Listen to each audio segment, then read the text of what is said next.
Hey everybody, it's me, Liv. So I had decided to try some resin because I was really having no luck with clay.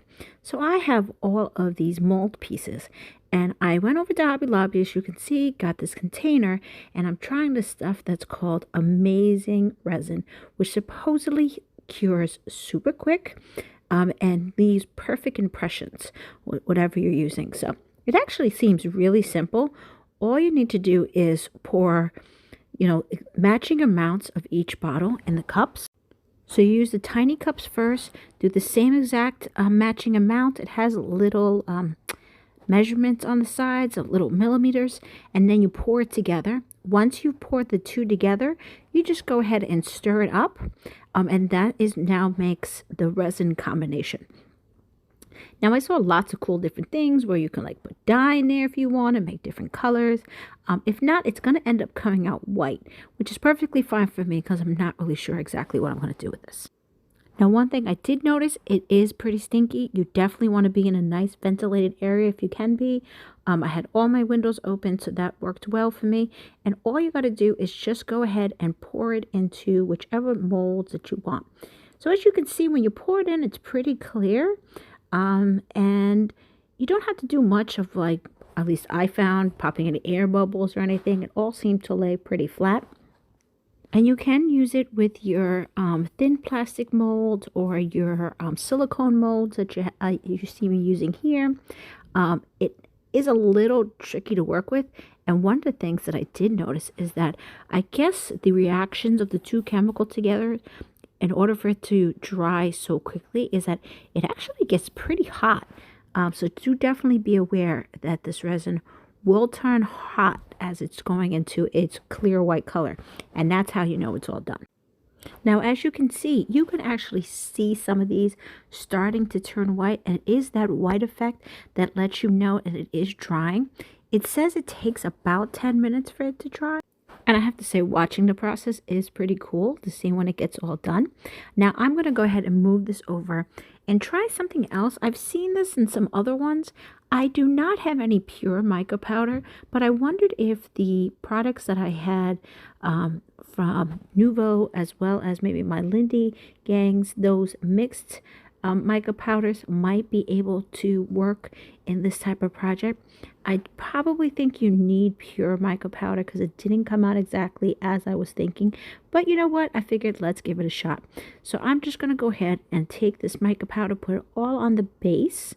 And what's going to end up happening is that it is going to ultimately stick to the resin that I pour in. So I'm going to do a couple of different colors just to see what it looks like and to see if there's any difference in regards to this. Once I have that all set, then I will do the pouring. And I also want you to see I'm using this butterfly one on purpose because, one, I love butterflies, and two, you can just see how the white is working here as it continues to dry. It does have a hard finish when you look at it, so you can definitely tell when it's all done. So that's not something to worry about. It probably won't take it out before it's all solidified. So now I'm going to move on and go ahead and use a gold color and then use a gold and red combo of these mica powders that I have in my stash just to see whether or not it will work. So this big butterfly is an absolutely gorgeous piece if you do like large ones. So this is definitely something to look at if you're looking at trying to get any good butterfly ones. So let the pouring begin. You do have to be careful. I did find that these thinner plastic ones, I had to pour a little bit slowly because it didn't take much for it to kind of pour out the sides. And they also tend to bend a little bit easier. So you're actually going to see one of them did end up spilling out. And again, this is really hard liquid to try to contain once that happens. So the silicones do work a little bit better in terms of being able to capture all the resin. And it spreads on its own. Every once in a while you may have to just make sure it's getting into all the crevices, but just using a stick seems to be sufficient enough to kind of push any remainder resin that may not have poured in when you were doing your pouring. Again, I mixed it all together in this big plastic cup. I don't have anything fancy to put it all together. And now let's see what these molds look like. So I did a whole bunch of them on the side, but look at all this detail. And I love the fact that it is white because you can just use whatever kind of medium you want to use on it, whether it's going to be waxes, some paint, anything like that. That's just going to look so nice against this white. And I just really love the way they all end. And for this one, I wanted to show you how the mica ended coming out. It wasn't exactly what I had in my mind. Not bad. It's kind of a cool effect, but I don't know if it really achieved the look that I was working for.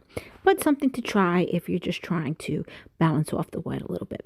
Here's another one on which the gold, so it kind of really helped those letters come out and pop out a little bit.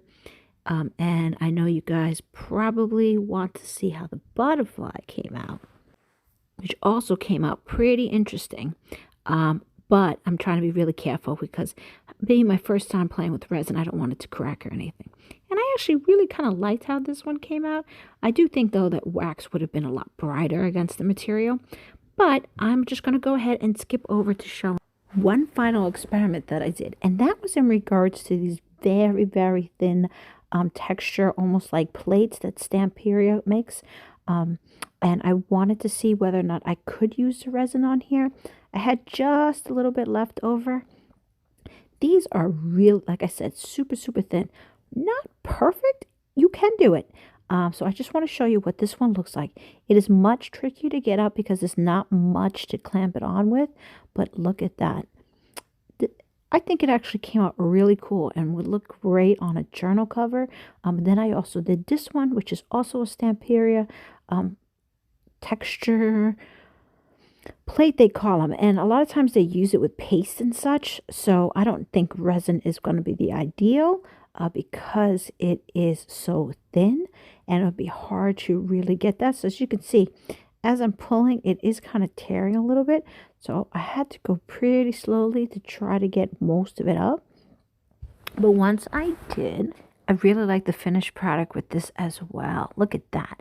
So be ready for some journal covers that I'm going to get to at some point. So here are all of my finished pieces. I ended up doing a ton on the side. I found that that bottle that I got left me with tons of pieces, and look how well it grabs all that detail. Takes really no effort in order to grab all these levels of details. So I hope you guys enjoyed.